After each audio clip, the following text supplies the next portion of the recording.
आज शुरू करना जो है वो क्या है, मैग्नेटिक प्रॉपर्टीज से। ठीक है, इसके पहले का पोर्शन डन है, मैग्नेटिक प्रॉपर्टीज से शुरू करना। और यहाँ से कंपेरेटिवली थोड़ा सा इजी सेक्शन रहेगा, छोटे छोटे जो टॉपिक दे रखे हैं दो, मतलब 3-4, वो हमें कंप्लीट करने हैं।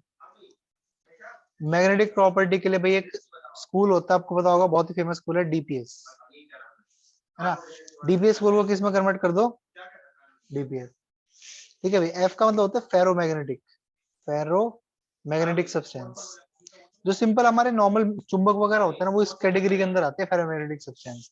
और मैग्नेटिक फील्ड को क्या करती है, अट्रैक्ट करती है मैग्नेटिक फील्ड। ठीक है, फिर फेरो के जैसे ही क्या होते हैं, बिल्कुल पैरामैग्नेटिक सब्सटेंस। जैसे फेरो वैसे पैरा, बस फर्क क्या रहेगा, थोड़े से क्या शो करेंगे, लाइट प्रॉपर्टी शो करेंगे। समझ रहे बात को, कि मान लो जैसे कि फेरोमैग्नेटिक सब्सटेंस है, तो मैग्नेटिक फील्ड से अट्रैक्ट हो रहा है, ये हल्के हल्के से अट्रैक्ट होंगे, लेकिन शो बिल्कुल फेरो जैसे ही करेंगे, मतलब लेकिन लाइट है। समझो, मान लो तो बहुत तेज गर्म पानी होता है, हल्का गर्म पानी, राइट, समथिंग लाइक दैट। और जो डायमैग्नेटिक सब्सटेंसेस होते हैं वो क्या होते हैं, वो बिल्कुल पैरा के अपोजिट होंगे, और होंगे ये भी लाइट। मतलब फेरोमैग्नेटिक स्ट्रॉन्ग, फिर ये दोनों क्या होंगे, वीक।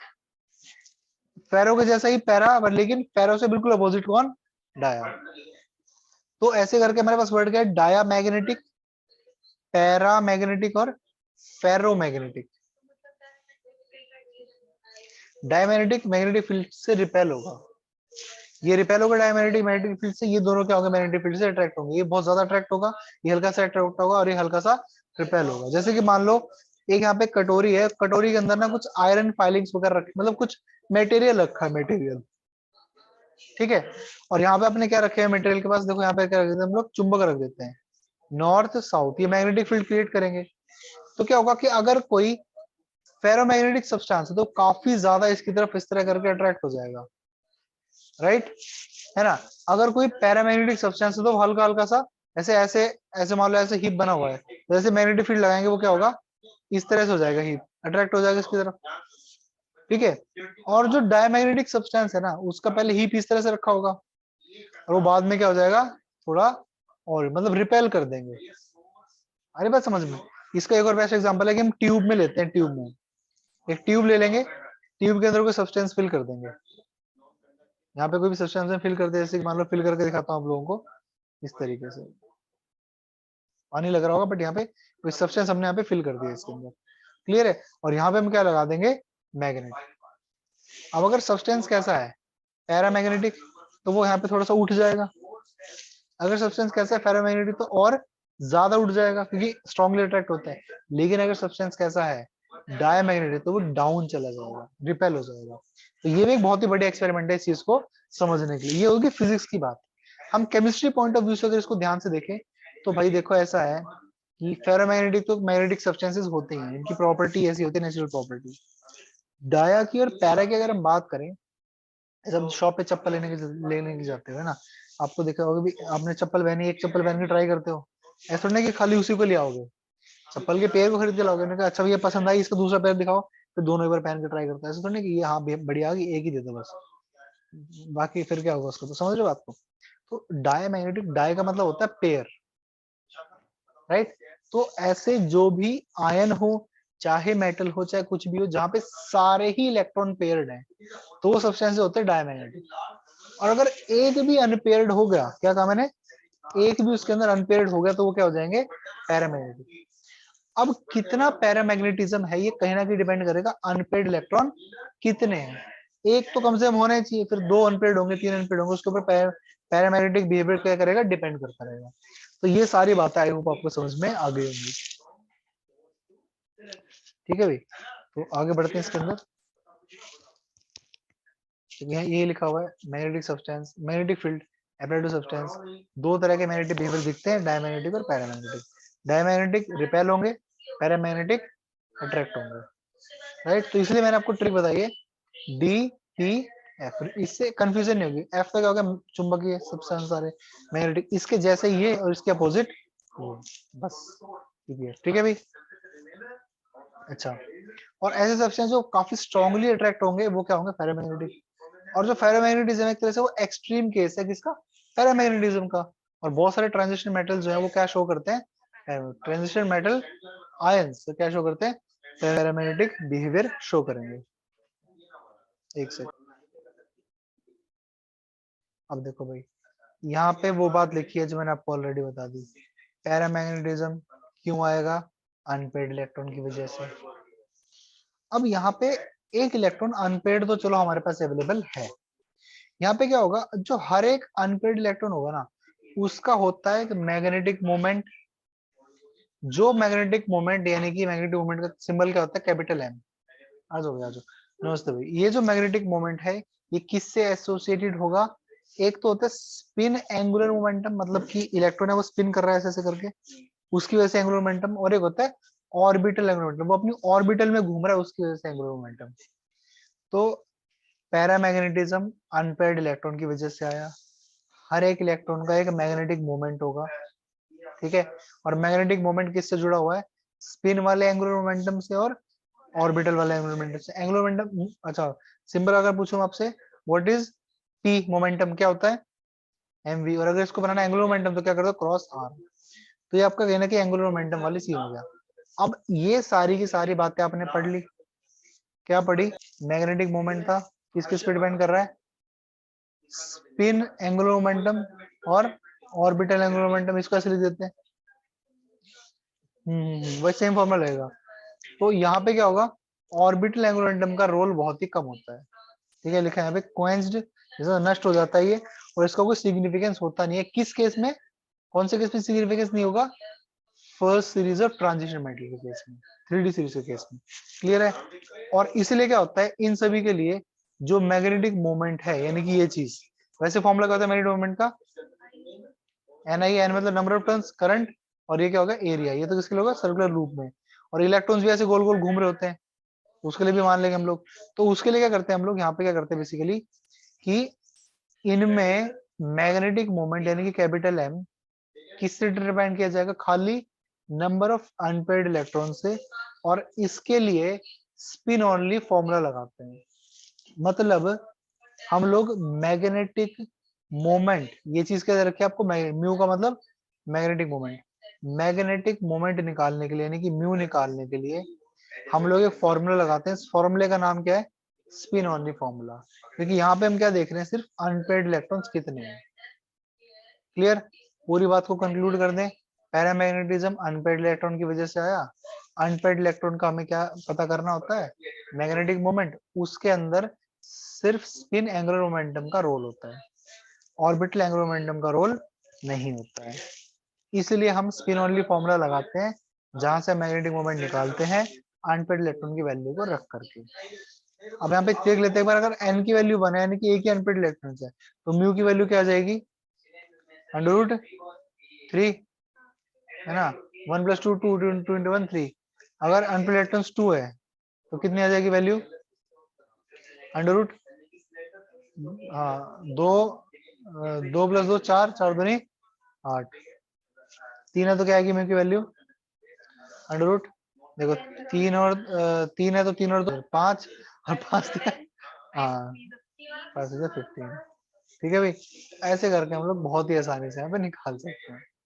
क्लियर है? तो यहाँ पे मैं आपको बताना ही चाह रहा था कि आप एक काम कर रहा हूँ, इनकी हल्की सी जो वैल्यूज है ना, यहाँ पे एक टेबल बना लेना छोटी सी, और यहाँ पे ना एन की वैल्यू 1 2 3 4 5 तक पुट करके देख लेना। क्योंकि मैक्सिमम अनपेयर्ड इलेक्ट्रॉन कितने होते हैं डी के अंदर? 5 ही होंगे। तो 5 तक वैल्यू पुट करके ना इनकी म्यू की वैल्यूज ना रेडीमेड लिख लेना एक बार। उससे क्या होगा, आपको एग्जाम में थोड़ी सी हेल्प मिल जाएगी अगर कभी क्वेश्चन सॉल्व करने के लिए आएगा तो। आप ये वैल्यू पुट कर दोगे, अंडर की वैल्यू निकालना थोड़ा सा भी डिफिकल्ट हो जाता है। तो अंडर की वैल्यू लिखनी है, जैसे कि √3 की वैल्यू क्या होगी? लेकिन √8 की वैल्यू कितनी होगी? तो इसलिए आप लिख लेना, ठीक है। इनकी वैल्यूज जो है डायरेक्टली याद कर लेना। मैंने थोड़ी याद करी थी, लेकिन स्टिल आप लोग भी लिख करके एक बार याद कर लेना। तो पैरामैग्नेटिज्म निकालने के लिए हम लोग क्या निकाल रहे हैं? Magnetic moment. और मैग्नेटिक मोमेंट के लिए हम क्या निकाल रहे हैं? ये फॉर्मूला लगा करके, स्पिनरली फॉर्मूला लगा करके यहाँ पे मैग्नेटिक मोमेंट निकाल रहे हैं। और मैग्नेटिक मोमेंट बेसिकली यूनिट क्या आएगी? Bohr magneton. क्लियर है? तो बिल्कुल छोटे छोटे से पॉइंट यहाँ पे आपको दे रखे हैं। उसके बाद यहाँ पे क्या लिखा हुआ है इस पैराग्राफ में? मैग्नेटिक मोमेंट इंक्रीज होगा with number of unpaired electron. भाई सिंपल सी बात है, अगर अनपेयर्ड इलेक्ट्रॉन ज्यादा तो मैग्नेटिक मोमेंट क्या होगा? इंक्रीज। ठीक है, इंक्रीज होगा। तो भाई magnetic moment increases with the increasing number of unpaired electrons, right. चलो अब यहाँ पे हम लोग क्या करने वाले हैं, मैग्नेटिक मोमेंट का इलेक्ट्रॉन से रिलेशन तो होता ही है, अब हम क्या करेंगे, एक होता है आपका ऑब्जर्व्ड मैग्नेटिक मोमेंट, ठीक है। मतलब हमने क्या करा, एक्सपेरिमेंट वगैरह करा, आयन लिए कुछ और लिए, उनका मैग्नेटिक मोमेंट निकाल करके देखा। कुछ तरीके होते हैं उसको निकालने के फिजिक्स में, निकाल करके देखा ऑब्जर्व्ड मैग्नेटिक मोमेंट, और फिर हमने कुछ आयंस का कॉपी में कैलकुलेट कर थे, यानी कि कैलकुलेटेड। अब कॉपी में कैलकुलेट कैसे करेंगे, इस फॉर्मूले के हिसाब से, और प्रैक्टिकली कैसे निकालेंगे, अलग अलग तरीके हैं निकालने के, ठीक है। मैग्नेटिक फील्ड वगैरह लगा के बहुत सारी चीजें हैं। तो यहाँ पे क्या दे रखा है, ऑब्जर्व मैग्नेटिक मोमेंट एक यूजफुल इंडिकेशन है, जिससे हमें क्या पता लगता है कितने अनपेयर्ड इलेक्ट्रॉन हो सकते हैं। कोई भी मान लो हमारे पास रैंडमली कोई भी आयन है, हम हमें पता करना है कौन सा आयन है, तो हम लोग क्या करेंगे, इसका मैग्नेटिक मोमेंट हम कैलकुलेट कर लेंगे, और एक टेबल सी हमारे पास होगी, उस टेबल से देख लेंगे, अगर मान लो एक भी अनपेयर्ड इलेक्ट्रॉन नहीं है तो ऑब्जर्व और कैलकुलेट जीरो, एक अनपेयर्ड इलेक्ट्रॉन है तो, दो है तो, तीन है तो, मतलब किसी भी एक अननोन आयन का मैग्नेटिक मोमेंट निकाल करके हम लोग क्या कर सकते हैं, उसके अनपेयर्ड इलेक्ट्रॉन्स का अंदाजा लगा सकते हैं कितने होने वाले हैं। आ रही बात समझ में, ठीक है, शुभ हमारे समझ में। चलो आगे देखो इसके अंदर, तो यहाँ पे क्या होगा, the magnetic moment calculate from the spin only formula and those date from experimentally of some ions, ये आपको यहाँ पे दिखा रखे हैं। और इसके अंदर ध्यान रखना कि जो ऑब्जर्व्ड वैल्यू, देखो कैलकुलेट तो हमने कॉपी में करी है, वो कोई दिक्कत नहीं है, ऑब्जर्व्ड वाली वैल्यू जो है ना वो मिक्स है। कुछ कुछ आयन हमें हाइड्रेटेड पानी में घुले हुए दे रखे थे, कुछ कुछ आयन हमें सॉलिड फॉर्म में दे रखे थे। तो इस टेबल में हमने क्या करा है, इस टेबल में हमने क्या करा है, मैग्नेटिक मोमेंट इन सभी आयंस का निकाला, कॉपी में सॉल्व करके फॉर्मूला लगा के स्पिन ओनली वाला, और हमने प्रैक्टिकल करके निकाला, उसको कंपैरिजन करके दे रखा है, और लगभग फिर आप वैल्यूज को यहाँ पे कंपेयर कर सकते हो। और फायदा क्या है इसका निकालने का, आयन है, हमें पता नहीं कौन सा आयन है, उसका मैग्नेटिक मोमेंट निकाल लो और उससे अंदाजा लगा लो कितने अनपेयर्ड इलेक्ट्रॉन उसके अंदर हो सकते हैं। बस इतनी सी बात, कहानी खत्म, लो टॉपिक खत्म। क्लियर है अभी, ठीक है। तो ये आपका सिंपल सा यहाँ पे टॉपिक था पहला। अब खुद बताओ आसान था कि नहीं था, बस खाली अनपेयर्ड इलेक्ट्रॉन्स वाली बात थी, फॉर्मूले वाली बात थी, कुछ भी नहीं था, ठीक है। अब देखो आगे, सीट थोड़ी अगर आपको अरेंज, अब भाई ये टॉपिक है बहुत ही ज्यादा आसान, फॉर्मेशन ऑफ कलर्ड आयंस। देखो मान लो मैंने पे रेड कलर कर दिया, तो फिजिक्स के अकॉर्डिंग हमें रेड क्यों दिख रहा है यहाँ पे, अब रेड कंपाउंड को देखा तो इसके अंदर ये रेड हमें दिखता क्यों है, व्हाइट लाइट अब आएगी तुम्हें स्क्रीन पे दिख नहीं पाएगी तुम्हें, तो यहाँ पे क्या होता है, लाइट रेज आती हैं जिसके अंदर 7 कलर्स पूरे के पूरे हैं। तो एक कंपाउंड क्या करेगा, सारे कलर्स को एब्जॉर्ब कर लेता है, और सिर्फ लाल रंग को क्या करता है, रिफ्लेक्ट, इसलिए हमें लाल दिख रहा है। ऐसे मान लो यहाँ पे ग्रीन है, ये तो ग्रीन क्यों दिख रहा है, लाइट आई, सारे कलर एब्जॉर्ब कर लिए, खाली कौन सा कलर रिफ्लेक्ट करा, ग्रीन, और वही हमारी आंखों में क्या, हमें लगा ये क्या है, ग्रीन है। तो ये लॉजिक लगाना है। अभी इन कंपाउंड में क्या होता है भाई, ये कंपाउंड है हमारे पास, ठीक है, लाइट आई, और इस कंपाउंड ने लाइट में से ना कुछ कलर एब्जॉर्ब कर लिए। अब लाइट में शुरू में कितने रंग थे, सातों के सातों, इसने अगर ले कुछ उसमें से छीन लिए, तो मान लो 3 छीन लिए, बचे कितने, 4, तो उन 4 के हिसाब से इसका रंग दिखेगा। जिसने एब्जॉर्ब करा ना कलर, वो नहीं पता लगे कौन सा एब्जॉर्ब करा है, बट लेकिन बचे हुए कलर अपने को दिखेंगे। यहाँ पे ना कुछ कॉम्प्लीमेंट्री पेयर वाला सिस्टम हो जाता है। 7 जो लाइट के कलर्स है ना, जो लाइट के 7 कलर्स हैं, एक सेकंड फोन रिसीव कर लेता हूँ, जो कलर एब्जॉर्ब हो गए उनके बचे हुए कलर फिर मिक्स करके आपको कलर शो करेंगे। समझ आ रही बात, जैसे कि ये कंपाउंड है, ग्रीन से दिख रहा है आपको, इसके अंदर क्या होगा, लाइट आएगी सारी, कुछ लाइट एब्जॉर्ब होगी, बची हुई लाइट जो है ना उसका कलर हमें नजर आएगा, बस वो चीज है। मतलब रिफ्लेक्शन वाला सीन है यहाँ पे, बची हुई लाइट मतलब एब्जॉर्ब कर लिया, और जो बची हुई है वो मिक्स होकर के हमें क्या दिख रही है उस पर डिपेंड करता है। तो कॉम्प्लीमेंट्री वाली कुछ यहाँ पे सीन आता है, देखो। अच्छा फिर लाइट शो करेंगे क्यों, क्योंकि इनके अंदर जो एक डी इलेक्ट्रॉन होगा ना, उसको एक्साइट करने के लिए जो लाइट इनके ऊपर गिरती है, वो लाइट विजिबल रेंज की होती है। पढ़ लेते हैं ना, अच्छा रहेगा, आपको डायरेक्टली बताऊं उससे अच्छा पढ़ लेते हैं एक बार हम लोग। जब एक इलेक्ट्रॉन लोअर डी ऑर्बिटल से एक्साइट होकर जब हायर डी में जाएगा, तो जो इसको एनर्जी चाहिए एक्साइटेशन के लिए, वो क्या होगी, वो फ्रीक्वेंसी ऑफ लाइट एब्जॉर्ब पे डिपेंड करेगी। और जो ये फ्रीक्वेंसी है, जो लाइट एब्जॉर्ब कर रहा है, उस लाइट की जो फ्रीक्वेंसी है वो कहाँ लाई करेगी, विजिबल। ये चक्कर हो गया, इससे कलर दिख रहे हैं। जो लाइट आ रही थी हमारे पास, व्हाइट लाइट, जो व्हाइट लाइट इसके ऊपर आ रही थी उसमें से विजिबल वाला पार्ट एब्जॉर्ब और जो बचा हुआ विजिबल पार्ट है वो हमें दिख जाएगा। वही सीन यहाँ पे लिख रखा है। ठीक है, अब जो कलर हमें दिखाई देगा आंखों से ऑब्जर्व होगा वो ना कोरस वो मतलब क्या होगा, कॉम्प्लीमेंट्री कलर होगा लाइट एब्जॉर्ब का। तो जो लाइट एब्जॉर्ब है वो नहीं दिख रही, जो बची हुई लाइट है जो बच गई एब्जॉर्ब होने के बाद वो हमें दिख रही है, इसलिए हम कॉम्प्लीमेंट्री वर्ड यहाँ पे यूज कर रहे हैं। और जो कॉम्प्लीमेंट्री कलर के पेयर्स है ना वो आपको अगले चैप्टर नंबर 9 में टेबल के फॉर्म में दिए, इस चैप्टर में नहीं है यहाँ पे। क्लियर है, जरूरत भी नहीं है ऐसे, कुछ याद करना थोड़ा मुश्किल रहता है उसको, जरूरत नहीं है ऐसी। अब जो फ्रीक्वेंसी है लाइट की एब्जॉर्ब वो क्या करेगी, determined by the nature of the ligand. अब यहाँ पे एकदम से एक वर्ड आ गया, इन्होंने जज्बात वगैरह बदल दिए यहाँ पे। कैसे, देखो ये लिगेंड वर्ड क्या आ गया। तो देखो होता क्या है कि जब हम डी ब्लॉक के कैटायंस का इस्तेमाल करते हैं और उससे ना हम कोऑर्डिनेशन कंपाउंड या फिर कॉम्प्लेक्स कंपाउंड बनाते हैं, जो कि हम कब बनाएंगे, चैप्टर नंबर 9 में। ये एक्चुअल में उसकी बात यहाँ पे बीच में कर रहे हैं। तो सिंपली यहाँ पे आपको क्या ध्यान रखना है कि डी, देखो आपको एक काम की बात बताता हूँ जो चैप्टर नंबर 9 में मुझे बतानी ऑलरेडी, मैं भी बता देता हूँ क्योंकि बतानी तो है ही। डी ब्लॉक के अंदर, डी ब्लॉक के अंदर जो मेटल्स है ना उनका बनेगा कटायन। मतलब उनसे 1 2 3 कितने भी इलेक्ट्रॉन्स हम निकाल लेंगे।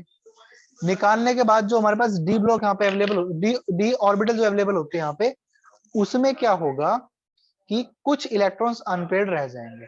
अब मान लो 5 इलेक्ट्रॉन्स अनपेड रह गए। ठीक है, फिर क्या होता है इसके अंदर कुछ आएंगे लिगेंड्स, लिगेंड्स ना इलेक्ट्रॉन को पेयर्ड करवा देंगे। जैसे मान लो इस लिगेंड ने 2 इलेक्ट्रॉन को पेयर करवा दिया, तो डी की कितनी जगह बच गई, यहाँ पे 2 बात बची रहेगी, ये पेयर्ड हो गया, यहाँ पे ये खाली होगी जगह, 2 बची रहेगी। ऐसे करके और क्या सीन हो सकता है इसके अंदर, मान लो इतने इलेक्ट्रॉन्स थे और ये भी एक पेयर करवा दिया, तो कितनी जगह बची रहेगी, 3। तो लिगेंड्स के ऊपर डिपेंड करेगा कितने इलेक्ट्रॉन्स अनपेयर्ड बचे हैं, क्या कुछ सीन है, ये लिगेंड पे डिपेंड कर रहा है। ठीक है भाई, अब पूरी बात कंक्लूड करता हूं कि जो फ्रीक्वेंसी लाइट की एब्जॉर्ब होगी वो एक तरह से लिगेंड डिसाइड कर रहे हैं, बिकॉज लिगेंड डिसाइड करेंगे कितने अनपेयर्ड इलेक्ट्रॉन्स अवेलेबल है। राइट, ठीक है भाई। एक्वस, अब एक्वस सॉल्यूशन में जब हम बनाते हैं तो वाटर मॉलिक्यूल लिगेंड की तरह काम करेंगे। मान लो हमने मान लो कोई मेटल का आयन है, मान लो स्कैंडियम+3 है, स्कैंडियम+3 को हमने एक्वस सॉल्यूशन बना दी इसकी, हमें वाटर के मॉलिक्यूल को इलेक्ट्रॉन डोनेट करके लिगेंड बन जाएंगे। और ऐसे करके सभी के साथ जब वाटर के मॉलिक्यूल जुड़े रहते हैं ना, तो उस केस में क्या कलर्स आएंगे आपको दिखा रखे हैं, स्कैंडियम टाइटेनियम, टाइटेनियम भी दे रखे, 2 वेनेडियम दे रखे कई सारे। तो इनके साथ, इन सभी के साथ जब पानी अटैच हो रहा है, पानी, तब जो कॉम्प्लेक्स कंपाउंड बन के आएगा उसके क्या कलर होंगे आपको यहाँ पे शो कर रखे हैं। बस, और ये भी टॉपिक कंप्लीट। कंक्लूड कर देते हैं इसको, सारी बातें क्या लिखी हुई हैं। कलर क्यों आया, डी इलेक्ट्रॉन के एक्साइटेड स्टेट में जाने में। डी इलेक्ट्रॉन जब एक्साइट होता है तो उसको जो एनर्जी चाहिए वो विजिबल रेंज में होती है, फ्रीक्वेंसी। और इलेक्ट्रॉन कितने एक्साइटेड में जाएंगे, कैसे जाएंगे, वो लिगेंड डिसाइड करते हैं। और वाटर की, जब वाटर मॉलिक्यूल को एज ए लिगेंड इस्तेमाल करके जब हम कॉम्प्लेक्स कंपाउंड बना रहे हैं तो उनके कलर यहाँ पे दे रखे हैं। लो 4 बातें खत्म, 4 बातों में टॉपिक खत्म हो गया। बताओ, समझ में आ रही बात, क्लियर है भी सबका, ये टॉपिक कंप्लीट हो गया यहाँ पे। अगला क्या आता है, फॉर्मेशन ऑफ कॉम्प्लेक्स कंपाउंड, अगले चैप्टर में देखेंगे, टॉपिक खत्म। लो अगले चैप्टर में देखेंगे पूरा formation of complex compound, next chapter के अंदर आता है, खत्म टॉपिक। कैटालिटिक प्रॉपर्टी, ये टॉपिक शुरू कर लेते हैं। अभी देखा ना कितनी जल्दी खत्म हो गई ये वाला भी।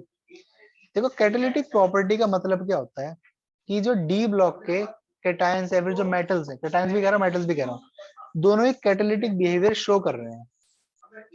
अच्छा, कैटालिटिक, कैटलिस्ट होता क्या है भाई, कोई भी रिएक्शन है, रिएक्शन की स्पीड को वो बढ़ा देगा पर खुद उसका कुछ भी नहीं बिगड़ेगा।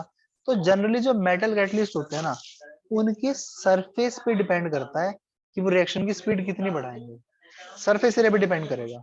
राइट, कहने की सरफेस एरिया वाली बात आ रही है। अब देखो ट्रांजिशन मेटल और उनके कंपाउंड वो जाने जाते हैं उनकी कैटालिटिक एक्टिविटी के लिए। अब सबसे पहली इंपॉर्टेंट लाइन जो मैं चाहता हूँ अपनी बुक में आप मार्क भी करो घर पे जाकर के, वो लाइन क्या निकल के आ रही है यहाँ पे कि जो एक्टिविटी है ना कैटलिस्ट करने वाली, वो किसके बेस पे है, adopt multiple oxidation state to form complexes. D block के जो कैटायंस है ना वो मल्टीपल ऑक्सीडेशन स्टेट शो करते हैं। वेनेडियम है, +5 भी शो करेगा, +4 भी शो करेगा, +3 भी शो करेगा, शो कर सकता है ना। एक तो कारण ये हो गया कि ये अच्छे कैटलिस्ट होंगे, तो इसको मार्क करना जरूरी है। Ability to adopt multiple oxidation state to form complexes, ये हो गया। अगले में आपको क्या दे रखे हैं, एग्जाम्पल दे रखे हैं। शुरू हमारा समझ में क्या हो रहा है यहाँ पे, ठीक है। ये डी ब्लॉक के जो कंपाउंड मेटल्स हैं और जो कंपाउंड है वो अच्छे कैटलिस्ट क्यों होते हैं, एक तो कारण क्या है, मल्टीपल ऑक्सीडेशन स्टेट इनकी होती है, जैसे वेनेडियम की, क्रोमियम की, बहुत सारी होती है, ये चीज होगी। अब एग्जाम्पल क्या दे रखे हैं, वेनेडियम 5 वाला ऑक्साइड यूज करते थे हम कॉन्टैक्ट प्रोसेस में। कॉन्टैक्ट प्रोसेस किसके लिए थी, याद है किसी को, बताओ भाई, याद है, H2SO4 की प्रिपरेशन के लिए, है ना। और याद करो, हेबर्स प्रोसेस में क्या बनाते थे हम लोग, अमोनिया। इसमें हम फाइनली डिवाइड आयरन का इस्तेमाल करते हैं। निकल तो आपको पता है, नहीं पढ़ोगे तो बेटोगे कैटालिटिक हाइड्रोजनेशन। तो ये कुछ एग्जांपल दिए हुए हैं। तो अभी तक हमने क्या पढ़ा, ट्रांजिशन मेटल उनके कंपाउंड अच्छे कैटलिस्ट होते हैं। पहला कारण, मल्टीपल ऑक्सीजन स्टेट ये बना सकते हैं। नंबर 2 पॉइंट में क्या दे रखा है, एग्जाम्पल्स। क्लियर हो गया। अब ये लोग क्या बता रहे हैं यहाँ पे, ध्यान से देखना क्या बता रहे हैं, कि जो कैटालिसिस प्रोसेस है ना, जो कैटलिस्ट है सॉलिड सरफेस वाला, उसमें क्या होता है, मतलब सरफेस एरिया इन्वॉल्व होता है। और सरफेस एरिया इन्वॉल्व का मतलब, ये मेटल है, ये मेटल की सरफेस है, इसके ऊपर बॉन्ड की फॉर्मेशन होगी, इसके ऊपर बहुत सारे रिएक्टेंट के मॉलिक्यूल आके एक जगह कंसंट्रेट हो जाएंगे, और फिर ये आपस में क्या करेंगे, रिएक्शन करेंगे। तो एक तो क्या होगा, बॉन्ड की फॉर्मेशन हुई रिएक्टेंट मॉलिक्यूल के बीच में, और atom surface of the catalyst के बीच में, मतलब सरफेस ऑफ कैटलिस्ट और एटम के बीच में रिएक्शन वगैरह वगैरह हुई। और फिर उसके बाद क्या हुआ यहाँ पे, जो ये जो इफेक्ट है ना, इससे क्या होता है, इंक्रीजिंग द कंसंट्रेशन रिएक्टेंट, मतलब यहाँ पे रिएक्टेंट की कंसंट्रेशन भी बढ़ बढ़ जाती है। तो देखो क्या क्या क्या क्या रीजन हो गया, पहला मल्टीपल बॉन्ड बन सकते हैं, दूसरा क्या हो गया, सॉलिड सरफेस के ऊपर बॉन्ड की फॉर्मेशन होगी, किस किस के बीच में, रिएक्टेंट मॉलिक्यूल और एटम किसके, कैटलिस्ट के एटम के बीच में क्या होगी, बॉन्ड की फॉर्मेशन, मतलब एक तरह से बॉन्ड बनेगा। अच्छा हाँ, एक चीज और, बॉन्ड क्यों बन पा रहा है, क्योंकि जो फर्स्ट रो है ट्रांजिशन मेटल की, वो 3d और 4s के इलेक्ट्रॉन्स को यूटिलाइज करते हैं बॉन्डिंग के लिए। तो देखो यहाँ पे क्या था, आपने कोई कैटलिस्ट याद है डी ब्लॉक का, इस डी ब्लॉक के मेटल के ऊपर 4s भी अवेलेबल होंगे इलेक्ट्रॉन्स, और 3d के इलेक्ट्रॉन्स होते हैं। तो ये इलेक्ट्रॉन्स की मदद से इसके एटम्स, कैटलिस्ट के एटम्स और रिएक्टेंट के बीच में क्या होगी, बॉन्ड की फॉर्मेशन। क्लियर है। अच्छा, और क्या काम करेगा ये, एक्टिवेशन एनर्जी को कम कर देगा, ठीक है भाई। और क्या करेगा साथ में, जो रिएक्टिंग मॉलिक्यूल है उनके बीच में बॉन्ड को वीक कर देगा। तो रिएक्टिंग मॉलिक्यूल और इसके एटम के बीच में बॉन्ड बने, और रिएक्टिंग मॉलिक्यूल के आपस के बॉन्ड को वीक कर दिया, एक्टिवेशन एनर्जी कम होगी। अब रिएक्टिंग मॉलिक्यूल के बॉन्ड टूटेंगे और नए बॉन्ड की फॉर्मेशन होगी, नया कंपाउंड बनेगा, ठीक है भाई। और साथ ही साथ एक लास्ट बात के साथ को कंक्लूड करते हैं, ट्रांजिशन मेटल आयन क्या कर सकते हैं, ऑक्सीडेशन रेट को चेंज कर सकते हैं, और इसलिए बढ़िया कैटलिस्ट होते हैं। लो जी, एग्जांपल देख लेते हैं इसका। अच्छा, लास्ट बात क्या कही है, दोबारा देखते हैं। यहाँ पे क्या लिखा है, ट्रांजिशन मेटल आयन क्या कर सकते हैं, ऑक्सीडेशन स्टेट क्या कर सकते हैं, अपनी चेंज कर सकते हैं, और इसलिए बढ़िया कैटलिस्ट है। चेंज कैसे कर सकते हैं, यहाँ देखो, आई नेगेटिव H2O8, इससे क्या बन गया, SO4 और I2। यहाँ पे क्या होता है, यहाँ पे हम लोग किसका इस्तेमाल करते हैं, यहाँ पे हम Fe+3 का इस्तेमाल कर रहे हैं। तो H2O8 ये क्या कर रहा है, एक तरह से आयोडीन से इलेक्ट्रॉन को छीन रहा है। पर इसमें किसने मदद करी, आयरन 3 कैटलिस्ट ने मदद करी। कैसे मदद करी, ध्यान से देखो एक बार। ये रिएक्शन थी, इसमें H2O8 एक तरह से आई से इलेक्ट्रॉन को खींच रहा है, खुद इलेक्ट्रॉन ले रहा है, पर इसमें मदद कौन कर रहा है, आयरन 3, यानी कि आयरन+3 वाला। आयरन+3 पहले खुद आई से इलेक्ट्रॉन लेगा, +2 बन गया ना एक इलेक्ट्रॉन लेकर के, और फिर ये सल्फर इसको H2O8 को इलेक्ट्रॉन दे देगा। अब देखने से क्या लग रहा है, सल्फर ने खींच लिया, पर किसने मदद करी, आयरन ने। पहले आयरन ने लिए, फिर उसको दे दे, खुद बेचारा जैसा था वैसा रहा। समझ रहे बात को, इसके साथ बेचारे के साथ एक तरह से क्या हुआ, जैसा था वैसा ही रह गया। तो ये यहाँ पे कंप्लीट होता है ये वाला टॉपिक भी। बताओ भाई, क्लियर है। और ये जो टॉपिक है ना, बस ऐसे पढ़ने गए आराम से, बस पढ़ना होता है, कुछ नहीं करना होता। देखो भाई, अब यहाँ पे नेक्स्ट क्या बचता है अपने पास, formation of interstitial compound. Interstitial compound क्या होते हैं, मान लो कोई कंपाउंड था, बड़े बड़े मेटल्स का इस तरह से, उनके बीच में, इनके बीच में जगह खाली है, ठीक है, इनके बीच में जगह खाली है। तो देखो यहाँ पे जगह जगह में छोटे छोटे आइटम्स आगे घुस जाएंगे, ठीक है। मान लो कि मेटल था भाई आपके पास, मेटल के बीच में ना जो गैप थे थोड़े थोड़े बीच में अंदर उसके, यहाँ पे छोटे छोटे मेटल अंदर चले गए, और कौन छोटे छोटे जाते हैं अंदर, ये वाले हाइड्रोजन कार्बन नाइट्रोजन वगैरह वगैरह, ये अंदर चले जाते हैं इसके। ठीक है, तो सिंपली यहाँ पे क्या चीजें अपने को देखनी है, इंटरस्टेशियल कंपाउंड क्या होंगे, जब वो कब बनेंगे, जब छोटे छोटे से एटम जैसे कि एच सी और एन, हाइड्रोजन कार्बन नाइट्रोजन, ये ट्रैप हो जाएंगे, फंस जाएंगे in the crystal of metals. ठीक है, क्रिस्टल ऑफ मेटल्स में यहाँ पे क्या हो जाएंगे, ऐड हो जाएंगे, मतलब ट्रैप हो जाएंगे इसके अंदर। They are usually non stoichiometric, non stoichiometric मतलब स्टोशियोमेट्री कब मेंटेन रहती है, अभी मान लो आपको वाटर बनाना है, तो अगर आपके पास 100 H2O के मॉलिक्यूल्स, सॉरी 100 O के मॉलिक्यूल्स हैं, तो H2 कितने चाहिए, 200। आपको मान लो 500 H2O बनाने हैं, तो इसके लिए 500 ही क्या चाहिए आपको, O। लेकिन H2 कितने, H कितने चाहिए, एक तरह से 1000 चाहिए। देखिए H की रेशियो कितनी आ रही है 2, और O की कितनी आ रही है 1, तो यहाँ पे स्टोशियोमेट्री मेंटेन रहती है। ठीक है, लेकिन इन कंपाउंड का स्टोशियोमेट्री कोई लेना देना नहीं, अपने आप ही कितने भी जो हाइड्रोजन कार्बन हाइड्रोजन कितने भी ट्रैप हो जाएंगे। और ये क्या होते हैं, ना तो ये आयनिक होंगे ना ये कोवलेंट होंगे, पर इनके बीच में इंटरेक्शन जरूर कोई ना कोई होती है, पर ये आयनिक कोवलेंट नहीं होंगे। जैसे कि टाइटेनियम के साथ कार्बन लगा हुआ, मैं इसको क्लोराइड वगैरह कुछ, मतलब कार्बाइड बारबाइड कुछ नहीं बोल सकता, ये टाइटेनियम के साथ बस टाइटेनियम का एक मेटल का पीस था, उसमें कार्बन अंदर चला गया, कितना गया उससे कोई मतलब नहीं है, बस चला गया उसके अंदर। ऐसे ही Mn में मैग्नीज में नाइट्रोजन चला गया, आयरन के अंदर हाइड्रोजन, तो इनसे ही मिलेंगे आपको हाइड्रोजन कार्बन हाइड्रोजन। वेनेडियम में टाइटेनियम में चला गए। ठीक है, इनमें और इनके अंदर क्या स्टोशियोमेट्री कोई चक्कर नहीं है, और ये आयनिक कोवलेंट कुछ भी नहीं होते। अब obviously the formulas quoted do not of course correspond to any normal oxygen state of the metal. तो ये जो फॉर्मूले है ना, फॉर्मूले, इनके अंदर कोई ऑक्सीडेशन स्टेट का लेना देना भी नहीं है, कोई मतलब नहीं है, ऑक्सीजन स्टेट से कुछ मतलब नहीं है इनको।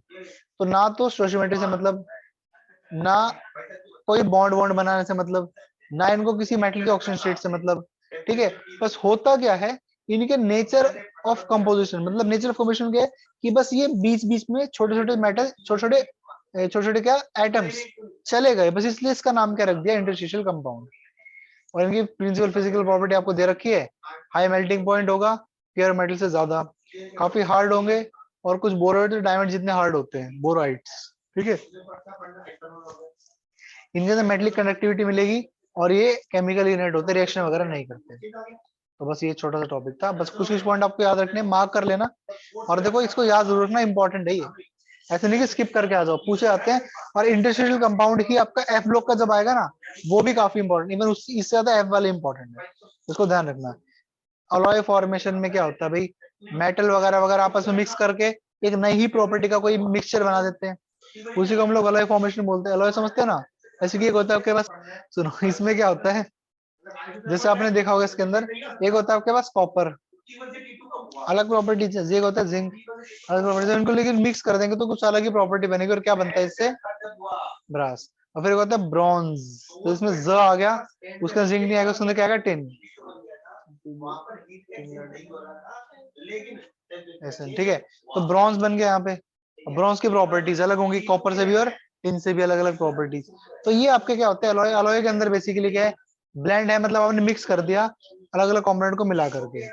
अलॉय कैसे कैसे हो सकते हैं, या तो अलॉयस कैसे होंगे, होमोजीनियस सॉलिड सॉल्यूशन, जिनके अंदर एटम बस डिस्ट्रीब्यूटेड है, फैले हुए हैं रैंडमली, इस तरह के लोहे क्या बनते हैं, जब एटम जिनका मेटलिक रेडियस की परसेंटेज क्या हो, 15%, मतलब कि कहने मतलब ये है कि मान लो एक मेटल का रेडियस 100 है, तो दूसरे वाले का क्या होगा 115, या फिर क्या होगा 75 के, मतलब 15% का थोड़ा वो रहेगा वेरिएशन। और क्या क्या चीजें आएंगी इसके अंदर, सिमिलर रेडियस होने की वजह से जो कैरेक्टरिस्टिक्स है ट्रांजिशन मेटल की, वो क्या होती है, अलॉयज आर फॉर्म्ड रेडली। हाँ, तो क्या होता है कि अगर मेटलिक रेडियस एक जैसा सा है, तो ये जो है वो आराम से क्या बना लेंगे, ये मेटल जिनका रेडियस मिलता जुलता है वो आराम से अलॉय बना लेंगे। तो अलॉय बनाने के लिए हम कौन से मेटल इस्तेमाल करते हैं, जिनका रेडियस थोड़ा थोड़ा मिलता जुलता हो। ठीक है, अलॉय बनाने के लिए वो मेटल जनरली इस्तेमाल करते हैं। ठीक है भाई, अच्छा, स्टील बनाने के लिए हम आयरन में क्या मिक्स करते हैं, कार्बन, देख रहे हो कार्बन, यहाँ पे भी आपका क्या आ रहा था, ऊपर कार्बन आ रहा था इसके अंदर इंटरेस्ट, तो मिलता जुलता था, दोनों टॉपिक मिलते जुलते हैं यहाँ पे। और उसके बाद क्या दे रखी चीजें,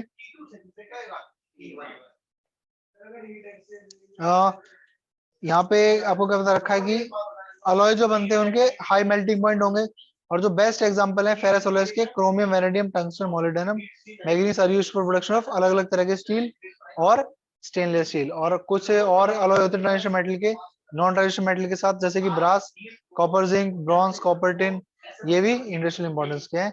डन। और उसके बाद अगले टॉपिक कट ही गए, है ना, ये सारे कट गए। ठीक है एनवी, और फिर अपने को बस एफ ब्लॉक स्टार्ट करना है। तो डी ब्लॉक की एक तरह से इस सिलेबस के हिसाब से क्या होती है, समाप्ति।